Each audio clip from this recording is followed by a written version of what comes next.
বরিশালে বাসে ছাত্রীকে লাঞ্ছিতের অভিযোগে সড়কে বিক্ষোভ করেছে শিক্ষার্থীরা। ভাঙচুর করা হয়েছে একটি বাস। রাতে নগরীর রূপাতলী বাস টার্মিনাল এলাকায় এই ঘটনা ঘটে।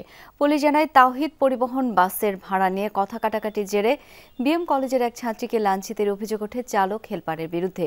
প্রতিবাদে বিক্ষোভে নামে বিভিন্ন প্রতিষ্ঠানের শিক্ষার্থীরা। বিচার দাবিতে বাস মালিক সমিতিতে গেলে সেখানেও হামলা হয় বলে অভিযোগ করেন তারা। বরিশাল পটুয়াখালী সড়ক অবরোধ করে বিক্ষুব্ধ শিক্ষার্থীরা পরে শিক্ষার্থীদের একটি প্রতিনিধি দল বিএম কলেজ অধ্যক্ষ, প্রশাসন ও বাস মালিক সমিতির বৈঠকে সমস্যার সমাধান হয়। মেয়েটার পরীক্ষা এডমিট সাথে ছিল, এডমিট দেখাইছে, তারপরও তারা হাফ ভাড়া নিতে অস্বীকার জানাচ্ছে এবং মেয়েটির সাথে ওরা খুবই খারাপ আচরণ করছে। মালিক সমিতির থেকে আমাদের যে শিক্ষার্থী প্রতিনিধি টিম আসছে তাদের উপর সন্ত্রাসী হামলা করেছে, এমনকি বিভিন্ন ধরনের অ্যাসাল্টের শিকার হয়েছে। আজকের যে ঘটনাটা সেই প্রেক্ষিতে আসলে ছাত্রদের দীর্ঘদিনের ক্ষোভের একটা বিস্ফোরণ ঘটেছে।